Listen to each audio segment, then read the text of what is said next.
Hello, everyone.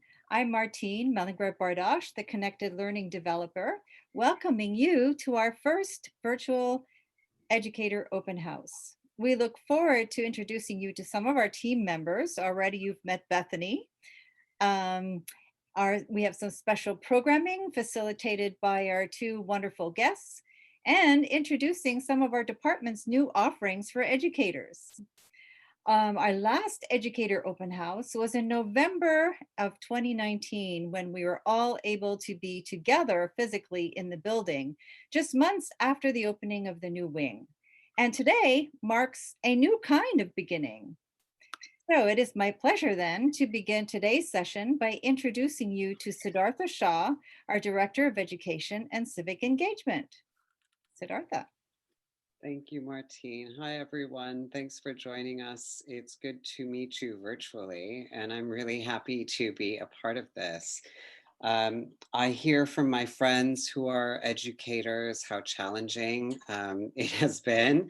This is something that we can all share in, but I don't know what it's like to be in front of students day in and day out and doing this work. And I just want you to know that we respect deeply the work that you are doing. And we are holding this open house to let you know that we're here for you. And we want to know how we can support you in the work that you're doing. Whether it is the things that you're teaching students in your curriculums and ways that we can work with you to support that through art objects or interesting exercises, to what you think that you're not able to do that maybe we might be able to do on our end. We are here to support you in the classroom. We're here to support you in your practice as well. So please give us information and let us know what we can do to do that correctly and in a way that serves you. I've been very clear with this fantastic team that I want to be able to serve our educators and parents, but I don't want to make assumptions about what people need. We need to hear from you about what you need and find out how to make that happen. So please see each and every one of us as your ally and support in this work. And let us know how we can be of help. So thanks again for joining us. You can reach me at Siddhartha, my first name _ Shaw, my last name, which you'll see in the little box next to me, at PEM.org, and just share your thoughts, share your ideas. And we look forward to working with you. Thank you. Thank you, Siddhartha. It is now my pleasure to introduce you to our official Being Well opening session featuring Jean Skaane, mindfulness coach from Still Waters Mindfulness, who works with students, educators, and parents on the North Shore. Over to you, Jean. Oh, you'll have to unmute yourself. Oh. I knew I was going to do that. Thank you. It's so nice to be with you all today, and I'm really excited for this opportunity to practice together.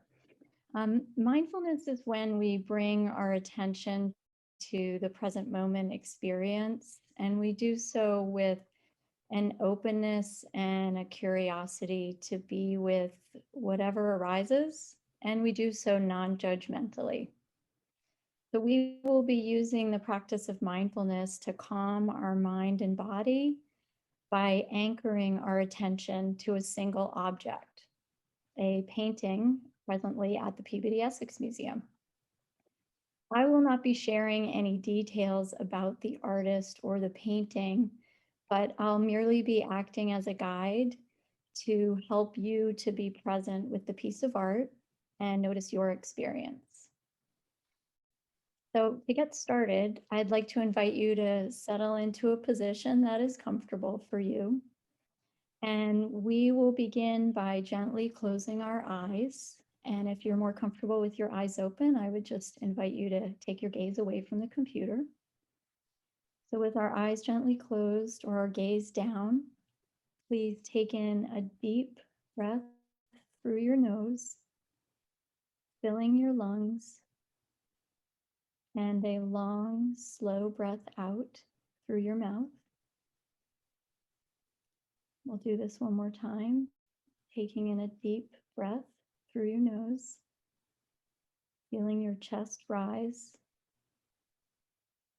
and a slow, deep breath out through the mouth. Now allow your natural breathing to resume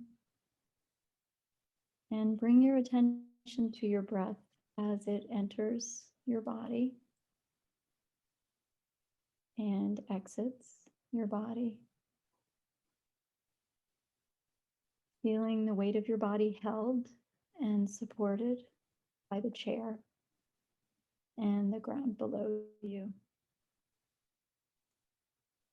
Now, if you could slowly open your eyes and bring your gaze to the painting in its entirety. You may notice that your eyes go immediately to a certain spot on the painting, but I invite you to really take it in and notice the colors, the richness of the colors. Notice the shapes forming a woman, a cat, and a child. Notice the weight and the strength of the figures. And the abstract nature of the piece.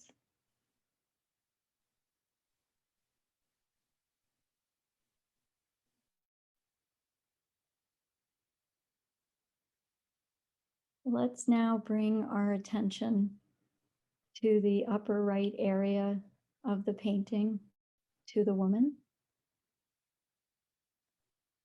draped in a beautiful blue lapis robe.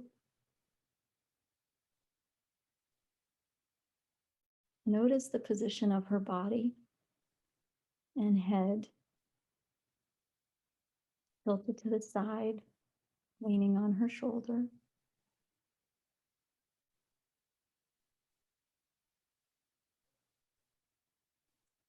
The outstretched arm.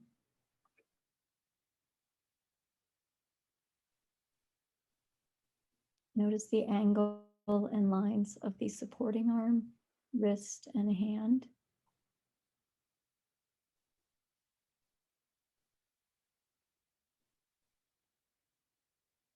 Bring your attention to the expression on her face.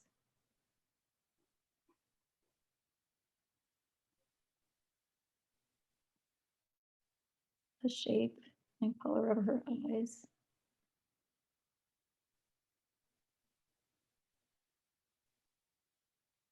The outline of her lips.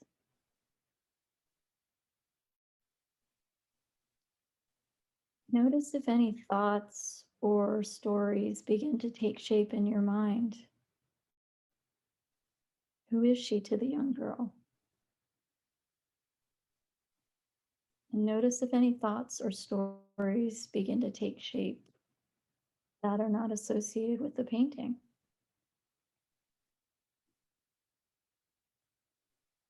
Now bringing your attention inward, back to your body and breath. Has the painting elicited any thoughts or bodily sensations? Maybe you notice a quieting of your body. The mind has started to wander, as it so naturally does. If this is the case, join me in noticing your breath, breathing in and out gently, and then returning to our anchor, the painting. Moving our attention towards the center of the painting, to the stark black cat draped over the woman. The abstract image amidst the lines and shapes made by the woman's position and blue robe.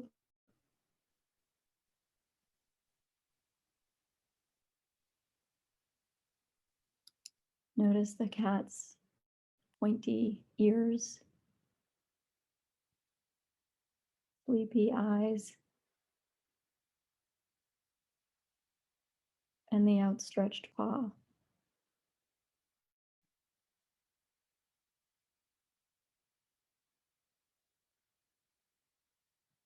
Allowing your eyes to move to the girl in the lower part of the painting. Notice her body amidst the red horizontal block.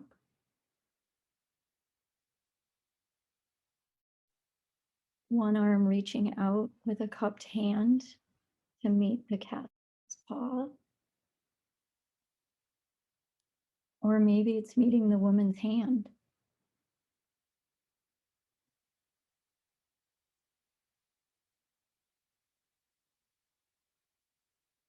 Bring your attention to the girl's face.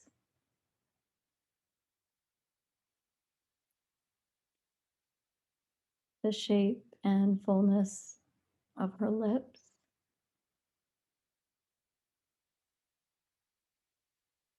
The pieces of dark hair falling around her face.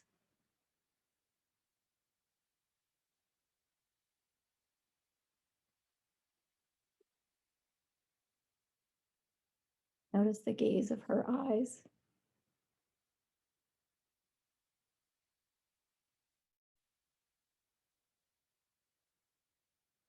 Bring your attention to the position of her body.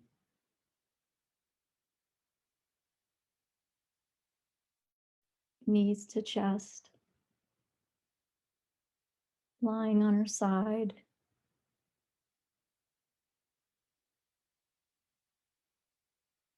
Partially turned away from the woman and the cat.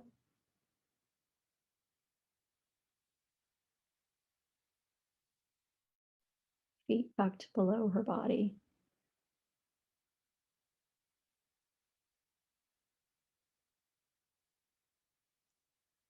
As we approach the end of our practice together, take this last minute to allow your attention to focus on an area of the painting that piqued your curiosity, or where you noticed your eyes reverted back to. Breathe and notice how your body feels at this moment. Notice the rhythm of your breath and any thoughts or emotions that may have risen within you.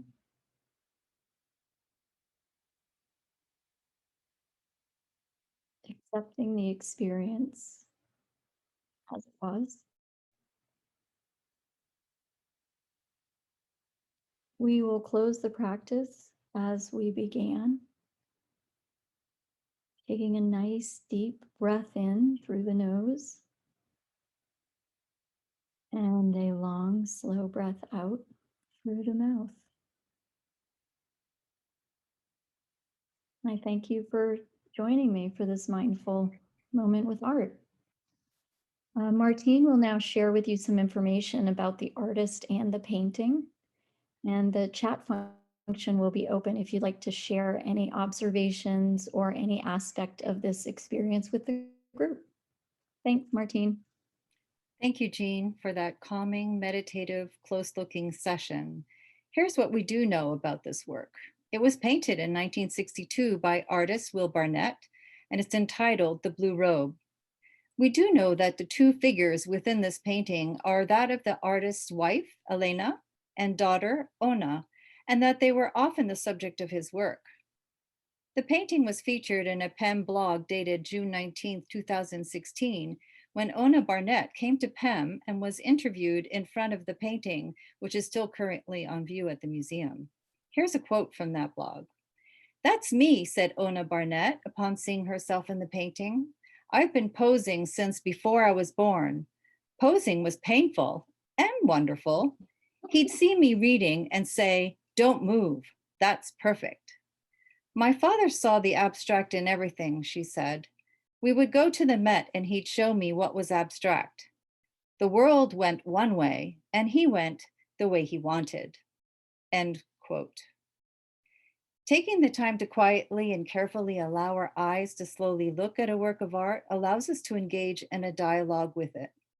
We hope this session has inspired you to participate in slow looking next time you visit a museum. And with that, I would like now to pass you over to my colleague, Danielle Olson, who will introduce herself and what she will be talking about. Danielle. Hey there, everyone. My name is Danielle Olson. I am the Associate Director of Education and Civic Engagement here at PEM. I work with this fantastic team of people that you are meeting this evening. And happy vacation week. I hope you are all enjoying the much deserved break and respite from virtual teaching this week.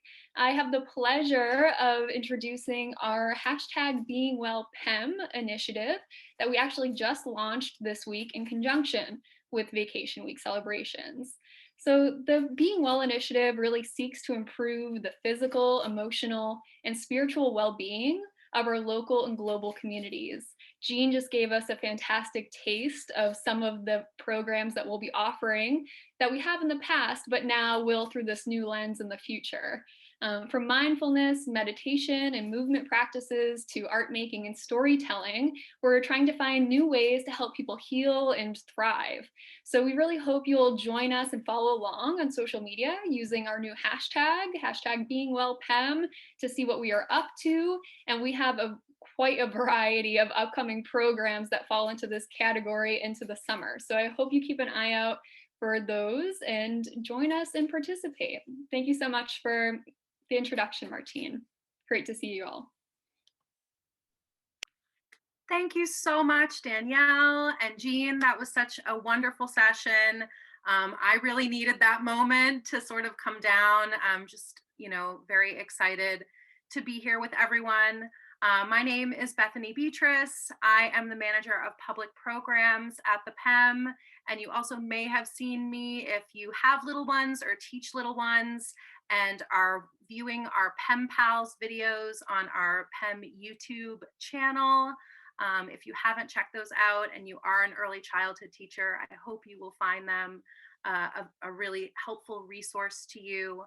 I'm going to go through some website navigation for you all in just a moment, but before I do that, I am truly honored to introduce to you my dear colleague, Jelivet Perez, who will be sharing an update on a very important additional initiative that we are taking on at PEM. So Jelivet, take it away.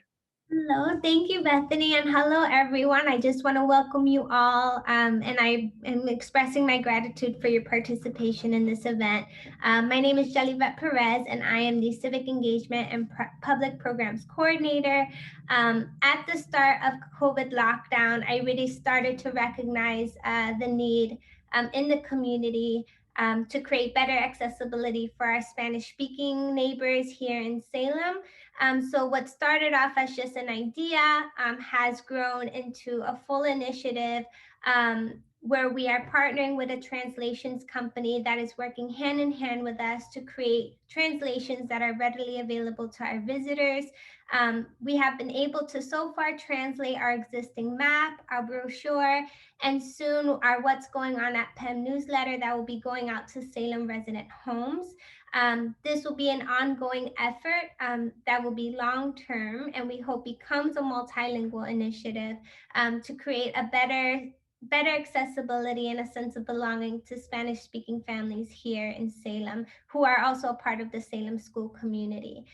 We are striving to become a better resource for educators and teachers like yourself who work directly with English language learners and Spanish speakers on a daily basis. So we hope that our resources continue to grow so that we continue to share them with the school district and then they could go out to those Spanish-speaking households.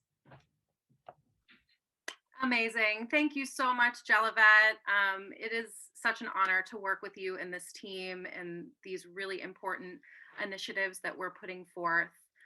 So if you will bear with me, I am going to now share my screen and take you on over to PEM.org to share with you a couple resources that are up and available now, and then also to give you sort of a little glimpse into what we're hoping to build for the future on our website.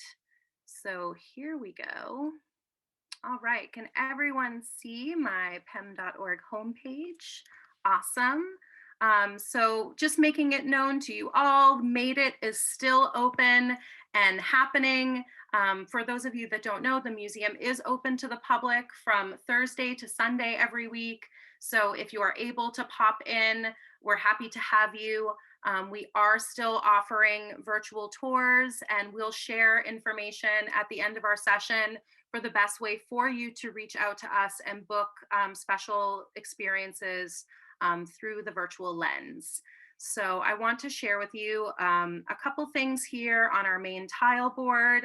Of course, the Being Well initiative that Danielle so beautifully shared with us. We are offering monthly classes with the Salty Buddha. This is the lovely Hannah of the Salty Buddha here.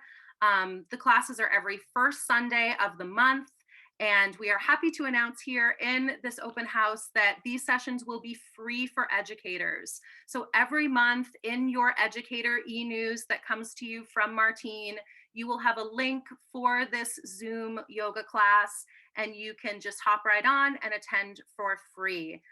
Definitely a much needed moment to make some time for yourself amidst these very difficult times for teachers.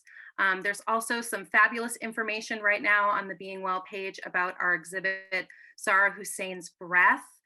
This is a fabulous exhibition that was commissioned by the museum that explores not only the geometry, but the physical act of breathing, of inhalation and exhalation, and how this affects us in so many different ways. It's a really beautiful contemplative space. Again, we hope you're able to visit in person, but definitely can come check out the Being Well page and the Zahra Hussein exhibition page on PEM.org for some incredible resources and interviews around that exhibition.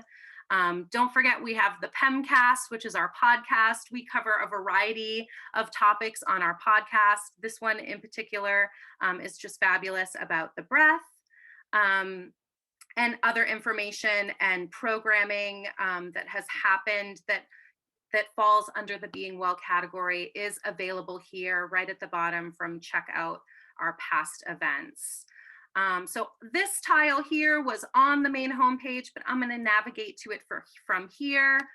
We are obviously celebrating school vacation week, a much deserved break from teachers. I can say that from experience, as I'm married to a virtual music teacher for K-6, and my goodness, you all deserve a break.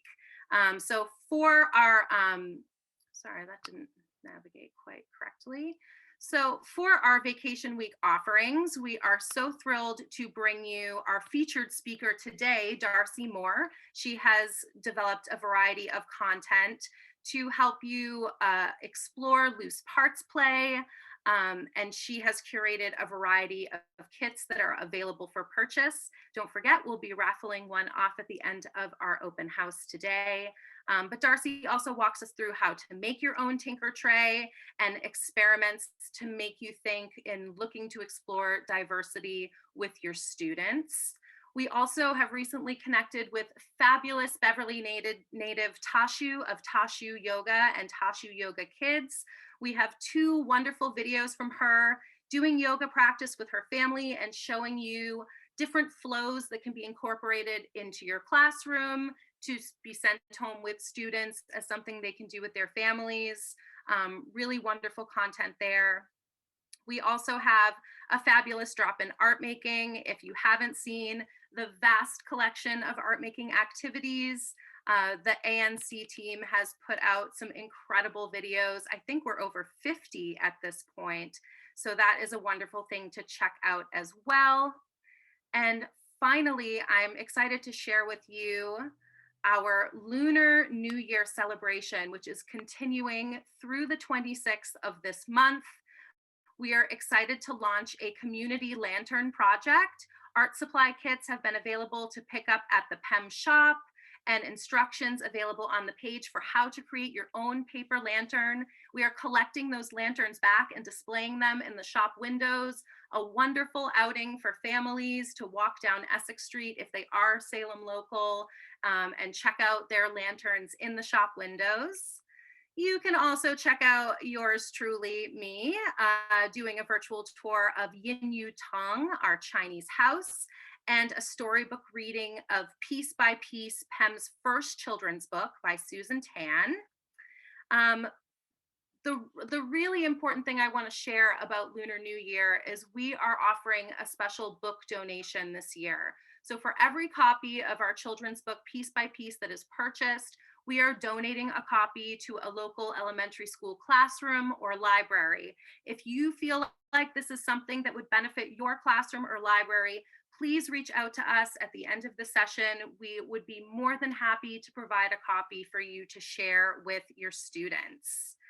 And lastly, I want to share, if you've been to Yin Yu Tong, if you've been to the museum and experienced our interpretive theater, these fabulous videos are now available on the website for the month of February. And these videos, in addition to the tour that I showed you further up here, are going to be available to educators for the remainder of 2021 as a special gift to provide a resource for your classrooms if this suits your curriculum or you're looking for additional enrichment activities for your students. We are so excited to be able to share these things with you. The last thing I want to share is that we are working to develop a content hub on PEM.org that will house programs, teacher resources, other things that may be of use to you. And we would love to hear your feedback about what you would be looking for when you come to visit PEM.org as an educator, as a parent, as a museum goer, as someone who's developing their own craft and skills as an artist. Your feedback is very important to us, and we hope that you will feel comfortable enough to share that with us. So I'll stop rambling on for all of you. And I am so thrilled to introduce to you our featured speaker today. She is a dear collaborator, we've really enjoyed working together. And here she is, Darcy Moore of Wonder Bitz Play Kits. Hi, it's a real joy to be here. Thanks, Bethany, and thank you to PEM for this opportunity to talk to all of you amazing teachers about loose parts. And I also wanted to thank Jean for that fantastic mindfulness meditation. I would love to take you with me to every time I go to the museum because that was awesome. And really, what a fantastic lead into loose parts play with that quote from the artist's daughter. My father saw the abstract in everything. I think he was definitely a loose parts kid because there's lots of abstract thinking in loose parts. So thank you again. And I just wanted to take this time to give you a little intro to loose parts play, what it is and its benefits, and then give you some ideas on how you might actually implement loose parts play in your classroom at any grade level, because I know there's got to be a mix of us, of you teachers out there. So, oh, and lastly, I'll show you some of the loose parts kits that are in my Wonder Bitz Play Kits shop that's on Etsy.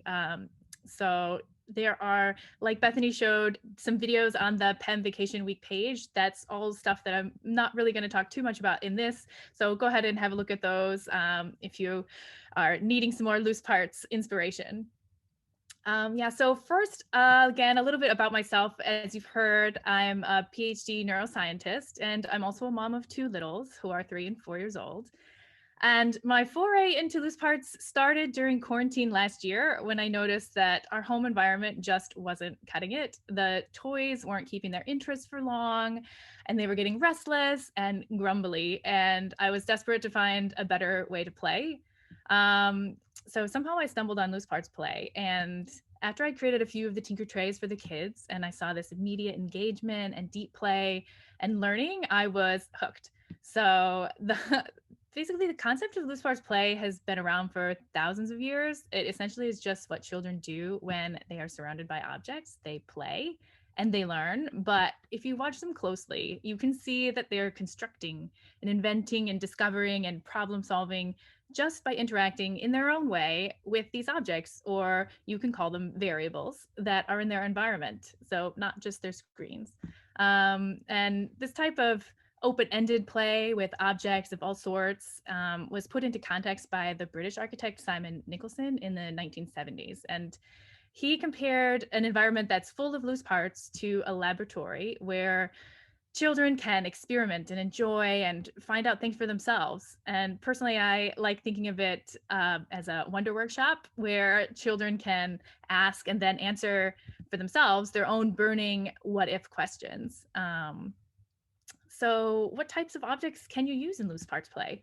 Well, basically you can use anything that is safe and doesn't have a predefined purpose. So the materials can be natural, or they can be synthetic, they can be big or small. And I have brought with me some examples of loose parts. I'll start with some natural ones. These ones are great because they're free. So you go out there and collect them. So let's see, I've got some seed pods. These are also great because they make noise and add a new element. Of course, pine cones, feathers, all sorts of rocks and gems. And I've got a bunch of shells here and beans. So shop around the kitchen. The kitchen has a wealth of loose parts that you can find. And again, incorporating different sensory inputs, like this is some cinnamon sticks or cloves are great loose parts. Then, of course, wood pieces. So these are actually called, in the loose parts community, these are called tree cookies, which I absolutely love. And my kids like playing with them even more because they're called cookies. So, what else? Acorns, and my daughter calls these sweet gum balls. She calls them spikies. So we like to collect the spikies. So again, all these wonderful free natural loose parts. Then loose parts can also be, let me grab my other tray, synthetic. So, whatever you can find. You can shop around like a secondhand stores have wonderful loose parts, or the dollar store, or whatever you've got in the classroom already is probably could be worked on for loose parts. These are great beads. I've got some metal pieces, like these are some cool gears that could become little eyeballs if you're doing some portraits. And then math manipulatives. So there's tons of great loose parts play for math manipulatives that might just be hanging around. Again, I was talking about the kitchen. So here's some of the great pasta pieces that, here's a little boat, obviously, or, a bow tie that you can sort of be fancy with. And then tiles. So you can often find a lot of things for free. So these were just free from extra, a friend had some extra tiles, buttons. These little bows were just so cute. I had to pick those up after Christmas to throw in some loose parts trays. And then, I mentioned metal, and then you can add some investigations and put a magnet in there. And so the screws are picked up, but, some of these other pieces aren't because they're aluminum, and that's kind of a wonder in itself. These are really cool, like robot arms. I think they're leads for electrical wire. One more tray, I promise. I could go on forever about loose parts, but this is my last tray to show you. Sticks, lots of building material. I like to incorporate different building pieces, some connectors. So these are great connectors. Another great connector of loose parts is wire, so they can wrap them around and connect with them. There's some string here, some great fabric or wool. Springs are a wonder. I like playing with them. Kids like playing with them. Then corks, they're everywhere. These are kind of fun. I found these are just hair curlers, right? But they stick together and they can build towers. And so that's just pretty fun. And then another great source for loose parts is the recycling bin. So computer parts make great robots, or here's some more recycling I just dug out, right? Spools and containers. Don't forget to put out lots of containers with loose parts because kids love chucking stuff in containers and hiding it. And then, ramps and balls are always great. So this might be my kid's favorite container is this dollar ice cube tray. And I also found this is kind of fun, little housing compartments for, little loose parts in here. And that's just a pill case. So those are some loose parts, and it's kind of fun for you to just tinker around with it too. So I encourage you to try that and see what takes your interest, and it'll probably take their interest too.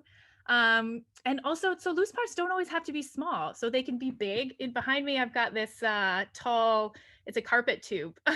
So they can be big and take up space. You know, you can roll some balls down that and talk about gravity. And those types of big loose parts are actually good to play outside. So if you have an outdoor space, you can get materials like PVC pipes and gutters, large tree branches and logs, or tires, crates and barrels, again, containers and planks, right, for all that great outdoor loose parts play too. And so, the key points to loose parts play really are that it is, one, it's child-led.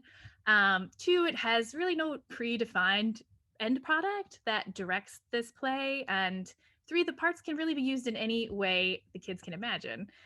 So for example, I have a rock, right? And so this rock could be buried treasure, it could be a stepping stone across a river, or maybe it's a cherry on a cake, or food for some dinosaurs, or whatever you want, whatever they want. So that's what makes it so fun and exciting and different every time. And also, there's so many benefits to loose parts play, that it fosters independence. So since it's child-led, they get to think for themselves, and it supports creativity. So they have to develop their own ideas, not just the ones that we maybe want them to have, but they're working on it themselves and really boosting that muscle up. It gives them confidence, and they get this feeling of achievement when they've set out and created their own thing, and then they made it themselves. Gives them some self-esteem.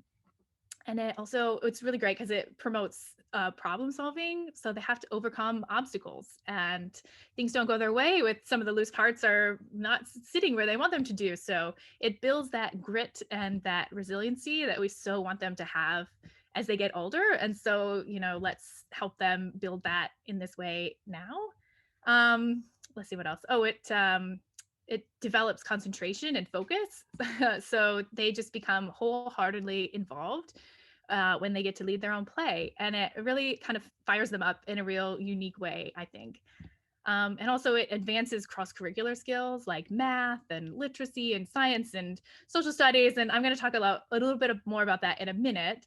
But often, and especially with the younger children, the play is spontaneous. So children just interact with the loose parts and in their classroom or their home environment. But open-ended loose parts play can be provoked by adults and teachers using hooks or provocations. And the hooks can be wonderful ways to spice up the standards and that curriculum requirement. But by imparting the benefits of the loose parts play into it, that creativity and that problem solving and inventive mindset, and that resiliency. So hooks are particularly useful tools for the children in the over 5-year age group, and they work all the way through high school. So if you kind of think like maker spaces and using the engineering design process. So, but not only for STEM, other subjects too.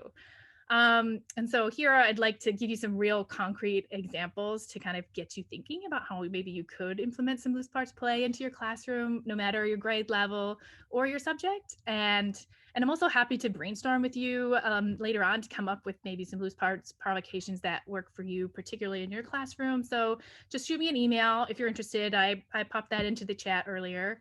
But yeah, let's start with loose parts play and literacy. So they make a wonderful combination.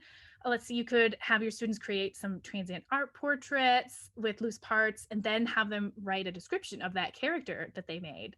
Or you could use it as a hands-on like brainstorming exercise for maybe a narrative writing workshop that sparks ideas and organize your thoughts in that whole writing process. Is a real hands-on way to do that. And if you're interested in loose parts and writing mashups, then I would definitely recommend checking out Angela Stockman. She has a whole theory and blog and workshops on this subject. And I have a link to Angela Stockman's work, as well as a ton of other resources in the goodie bag email that we're going to send out to you guys later this week. It also has this article that I really want to share about from weareteachers.com that showcases another 22 ways to use loose parts for learning. With my science background, I just love using loose parts to set up the science provocations for my kids. And you can use loose parts to create habitats for animals, or learn about simple machines and ramps, or maybe do some offline coding and exploring gravity like I showed, over friction maybe with those ramps and balls. And of course, you can pose endless engineering and building challenges. So loose parts are really amazing for this this type of learning and play. And then like loose parts in math. So you can use provocations maybe to explore symmetry and 3D shapes, or addition, subtraction, multiplication, and patterning even. So I wish I had time to show you some pictures of each of these setups in action. But again, feel free to email me and I'll pass them along if you're interested. What else? You can also pair loose parts with social studies. So you can create maps with loose parts. So kids just love creating maps, and then you can get all sorts of learning into that as well. And then I know we had Leslie, I think, was telling us she's an art teacher. And so loose parts in art are a really natural combination. And you can use loose parts for all sorts of art in hooks, like maybe a stop motion project, or as maybe you could emulate some artist's work or in a new way, or you could even create self-portraits. And self-portraits are actually it's a good segue to showing you some of my kits. And I have several different tinker trays and loose parts play kits, and many of them actually center on diversity. And I've been working on being really intentional about talking to my kids about race and diversity at this early age. And I found that loose parts play is a really wonderful way to play into these important conversations that we need to be having now. And so first, I'll show you some of my diversity portrait making kits. So again, some of these are on the PEM site, and then I'm going to show you a few that I haven't actually put up yet. And then I also wanted to let you know that some of the diversity resources in these kits, I'm going to try and digitize them. So if teachers want to just have a digital download of the books or that I've written, then that might be easier, because you might have some of the materials to make these anyway. And so then, you can just purchase that digital copy and for your classroom. So again, I haven't created that yet. It's on the to-do, but send me an email and I'll put you on the list and let you know when it is available. So first, I think is, let's see. This one is, here's a tinker tray that is the self-portrait making. So wonderful little tinker tray, all the little bits and pieces you need to make eyes and ears and nose and mouth and eyebrows. And importantly, all the different shades of people, of course, our mask.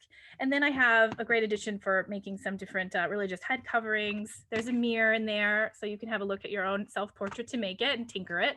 This is a book that I've written, What's in the Mirror? So it's about Kit and her friend Maple, and they find this magic mirror. It's a really fun narrative, and the kids seem to really like it. But what's special about this book is that it has, I've put on almost every page, there are these, what do I call them? Investigations, basically. So there's a tinkering one, there's one where it's social emotional and questions, and then also some positive affirmations. So on this page, it's all related to the story. So what's great is that it's the story brings up these conversations organically, and it also helps you to start these conversations with kids and maybe in your class. And so can you look in a mirror and create yourself out of the tinker parts, and what makes you unique, and who are your ancestors? So these are some of those questions that are brought up in the story, and also great to tinker with.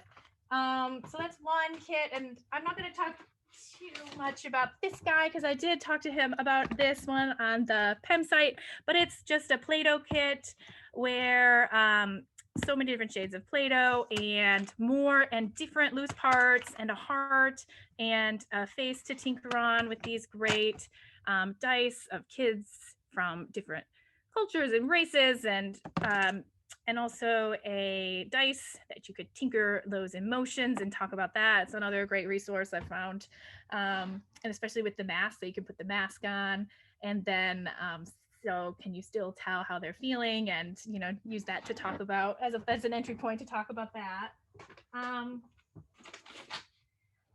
Another one, I just made this,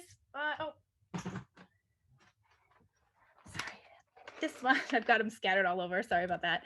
So this is my STEM kit where I've written another book. So this one's on melanin, and it's all about Mel. So she's a melanocyte. Hi, I'm Mel. And so it tells you all about how melanin works and how that's, why our skin is the color that it is. And it's just done in such a simple but understandable way for kids. So the more melanin you have in your skin, the more melanin that Mel produces, then the darker your skin color is. So it's that simple, and kids just love it. And to know that, like, my daughter has been telling all the kids in school about how much melanin she has, which I just love. And so this kit has some brown food coloring that you can add to these cups. And then, so I'm going to add some melanin here. What if I add more melanin? Is it going to be darker or lighter? And so you can talk about that. And then it has this cool Mel container here that has some melanin in it, and you can, tinker your own skin color. So here's you, and so you can put in maybe a couple. I'll put maybe 2 melanin in me, and talk about that. And so that's my fun STEM kit. I have this one is a fun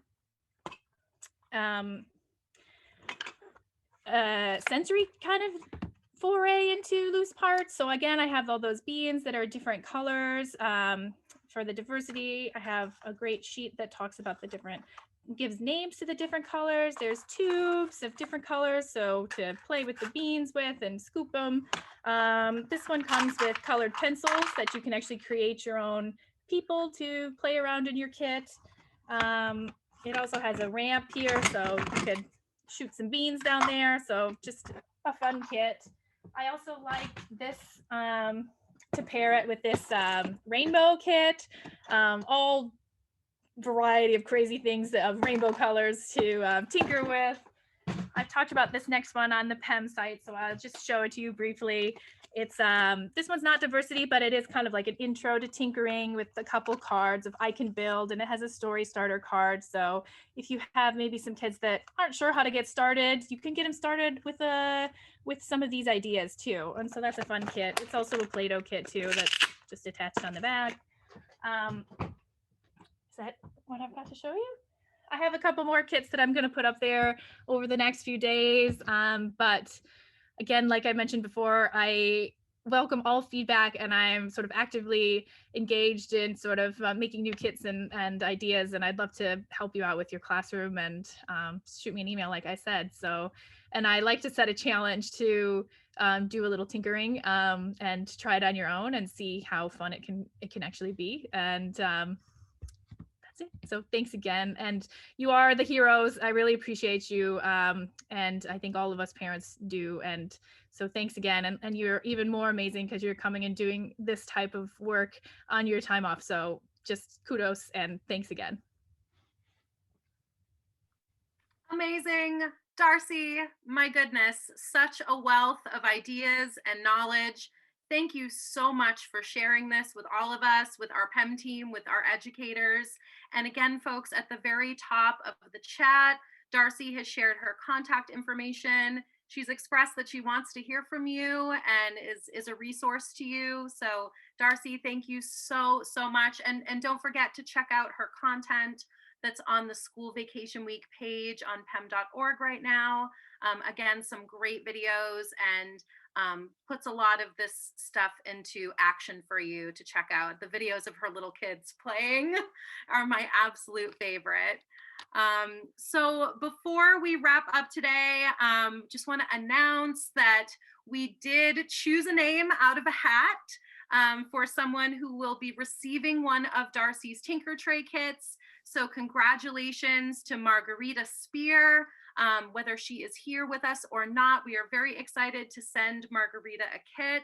Hooray! And again, folks, if you have any questions or thoughts about the Tinker Trays, we are happy to connect you with Darcy so that you can apply this stuff in your classrooms, in person and remote. So opening up the chat to any questions, feel free to drop in there. If there's anything that you want to ask us, you want to ask one of the individuals here or PEM as a whole, we're happy to answer that for you. I'll wait and see if anything pops up in here. And while we wait for that, Corey, would you mind sharing with us the what's coming up at PEM slide? Thank you so much. So I walked through some of this with you today, but if you want to take a screenshot of this now, and we'll be emailing this info out to you all in the next newsletter, but some notable things that are popping up. Lunar New Year continuing through the 26th. On the 26th, that's a Friday, we're also having the next installment of our science lecture series, How We Move Forward Together, Coronavirus and Inequality, featuring Eddie Bautista. That's going to be a wonderful lecture, and it is a free event. Alexis Rockman's Shipwrecks exhibition opens on March 6th. So if that sounds like something that would suit your curriculum, please feel free to reach out to Martine. A reminder, Yoga with the Salty Buddha, the next class is March 7th. It's the first Sunday of the month. We are going to bump the April session for the Easter holiday. So that will be the following week, but you will get the link to that in your e-news. It is free for you. We hope that you'll be able to attend. Very, very excited to announce officially that there will be a Selma viewing available. This will be free. You have to register through PEM.org, and the film will be available to view from the 12th of March through the 14th. An incredible resource if you're an educator for older kids and find it important and relevant to discuss this film in the context of our current events. There will be a panel discussion, and it looks like that date has been confirmed for Monday, March 15th. So stay tuned for more information about that. We'll share that with you in the next Educator e-news. Our monthly Create Night program, which is an adult art making class, continues on March 18th. In this particular class, we're going to be visited by Mesma Belsare and exploring sacred geometry and Indian art. Just in case you didn't know, all the supplies are mailed to you for this class. It is $10 if you're a member of the museum and $20 for non-members, but you will get a great little art supply kit and a fabulous evening of friends to enjoy some art making with. Finally, our collaboration with Mass Poetry, our Poets in Residence series workshops continue on Tuesday, March 23rd from 7 to 9 p.m. This particular workshop will explore the Alexis Rockman Shipwrecks exhibition and have two fabulous poets that will be sitting in. That again is a free program. So we hope that you will be able to join us for that. Let me just pop over to the chat, see if there are any questions. Thank you all so much. Amazing feedback for Darcy. I don't see any particular questions in here, more just everyone loving all the loose part stuff. Thank you so much. If you do have any questions, please feel free to email Martine. I have added her information into the chat box. She is our Connected Learning developer. Most of you know her as she has made this wonderful network of educators. Thank you so much, Martine. And also, if you're interested in group tours, whether it be virtual or in person, we are offering limited in person on special circumstance. You can reach out to Akio. Her emails are here as well. Thank you all so much for being here. I'm going to pass it off to Martine, and she will take us away into the evening. Thank you so much, Bethany. I couldn't have done this without you or any of you, all of you. So in closing, I would like to thank our fabulous presenters, our wonderful team, and all of you so much for joining us in today. We hope that you will continue to be part of the greater PEM community and take advantage of our programming, our teacher resources, and participate in our special events. May you be well and have a lovely rest of week. Until next time, bye. Bye, everyone. Thank you. Thank you. Bye, thanks.